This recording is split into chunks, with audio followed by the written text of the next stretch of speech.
महाराष्ट्र विधानसभा चुनाव 2024 के नतीजों के बाद महायुति गठबंधन अभी तक सीएम पद को लेकर कोई फैसला नहीं ले पाई है। इस बीच सीएम पद को लेकर शिंदे और बीजेपी के बीच चल रही कथित जंग पर अब पूर्ण विराम लगने जा रहा है। जी हां, कल मुंबई में महायुति की बैठक होगी जिसमें सीएम पद को लेकर फैसला ले लिया जाएगा।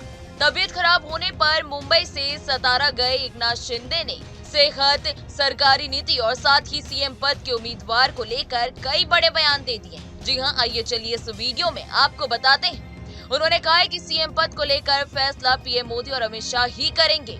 उन्होंने कहा कि मुख्यमंत्री पद पर फैसला कर लिया जाएगा। तो वहीं शिंदे ने कहा है कि मैंने पहले की पार्टी को बिना शर्त समर्थन दे दिया है, मैं हर फैसले का पालन करूंगा। वहीं उन्होंने अपनी तबीयत को लेकर कहा कि मेरी तबीयत खराब हो गई थी लेकिन अब मैं ठीक हूँ।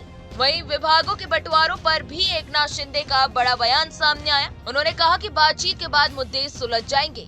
सबसे जरूरी बात यह है कि जनता ने हमें हमारी प्रतिबद्धता से चुना है।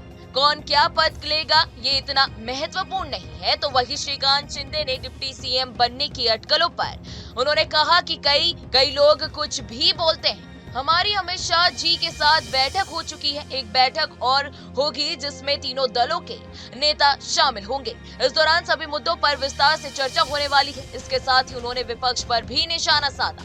शिंदे ने कहा कि विपक्ष के पास अब कोई काम नहीं रह गया है, इसलिए वो ईवीएम पर सवाल उठा रहे हैं। हमारी योजनाएं सुनहरे अक्षरों में लिखी जाएगी। शिंदे ने अपनी सरकार के कामकाज का जिक्र करते हुए कहा कि पिछले 2.5 साल में हमने विकास के कई काम किए हैं। हमारी योजनाओं से जनता को फायदा हुआ है। हमारी योजनाएं इतिहास के सुनहरे अक्षरों में लिखी जाएगी।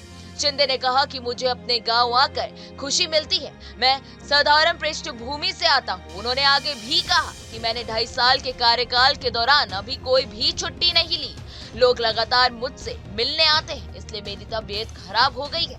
बहरहाल ये तो वक्त ही बताएगा कि बीजेपी किसके नाम पर महाराष्ट्र के नए सीएम की मोहर लगाते हैं। तो वहीं दूसरी तरफ देवेंद्र फडणवीस का भी महाराष्ट्र सीएम की रेस में सबसे आगे नाम चल रहा है। उन्होंने समर्थन पर कहा है कि मैंने पहले ही पार्टी नेतृत्व को बिना शर्त समर्थन दे दिया है।